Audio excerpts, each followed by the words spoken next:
রাজশাহী শহরে ছাই, ভাঙা কাচের টুকরা আর নানা আবর্জনা পড়ে আছে যত্রতত্র। এ অবস্থায় নগর পরিষ্কার ও শৃঙ্খলা ফেরাতে সড়কে আইন শৃঙ্খলা বাহিনীর সাথে কাজ করছেন শিক্ষার্থীরা।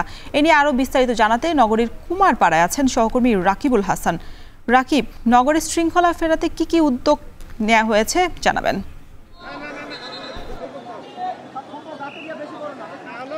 রওশন, আসলে রাজশাহী সিটি কর্পোরেশন ৩০টি ওয়ার্ডে আসলে বিভক্ত এবং একই সাথে রাজশাহী শহর কিন্তু পরিষ্কার পরিচ্ছন্ন এবং সবুজ একটি নগরী হিসেবে আসলে পরিচিত ছিল সারা বাংলাদেশের কাছে। কিন্তু গেল কয়েকদিনের উদ্ভূত পরিস্থিতিতে এখন রাজশাহী একেবারে ভঙ্গুর একটা অবস্থায় আছে এবং সেই জায়গা থেকে উত্তরণের জন্য রাজশাহীর বিভিন্ন শিক্ষা প্রতিষ্ঠানের শিক্ষার্থীরা তারা কিন্তু এই পরিষ্কার পরিচ্ছন্নতা এবং নগরের শৃঙ্খল ফেরাতে কিন্তু দায়িত্ব নিয়েছে।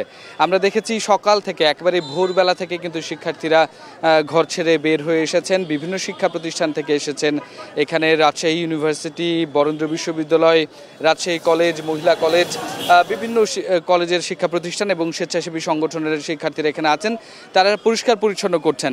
রাজশাহী সিটি কর্পোরেশনের প্রত্যেক দিন রাজশাহী সিটি কর্পোরেশনের হিসাবে প্রায় 550 থেকে 600 মেট্রিক টন আবর্জনা আসলে তৈরি হয়।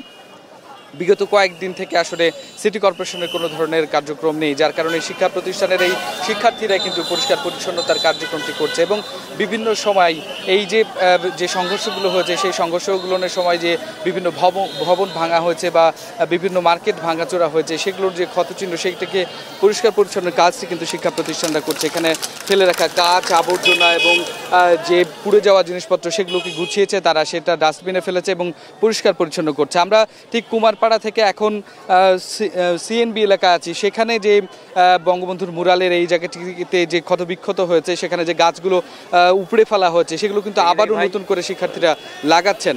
এবং একই সাথে আমরা কিন্তু সড়কেও যেটি দেখেছি রাজশাহীর বিভিন্ন পয়েন্টে, যেখানে সাহেববাজার, বর্ণালীর মোড়, রেলগেট, সিএনবি এলাকায় যেখানে যানজট হয়, লক্ষ্মীপুর, সেই জায়গাগুলো খুব নিয়ন্ত্রিতভাবেই কিন্তু যান চলাচলের জন্য তারা ট্রাফিকের যে ব্যবস্থাটি সেটি কিন্তু এখানে অন্যান্য যে সদস্যরা রয়েছে বিএনসিসি এবং আনসার বাহিনী তাদের সাথে কিন্তু একত্রতা হয়ে তারা কিন্তু সেই কাজগুলো করছে।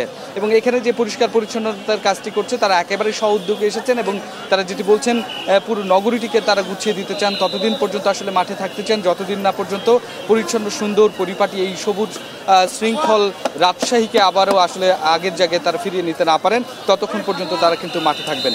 তো রওশন, এই ছিল রাজশাহী থেকে আমার কাছে সর্বশেষ খবর। রাজশাহীর সড়কে শৃঙ্খলা ফেরানো এবং নগরের পরিষ্কার পরিচ্ছন্নতায় কাজ করছেন শিক্ষার্থীরা, সে খবরই জানাচ্ছিলেন সহকর্মী রাকিবুল হাসান। এখন জনপদে নিচ্ছে একটি বিরতি, ফিরছে।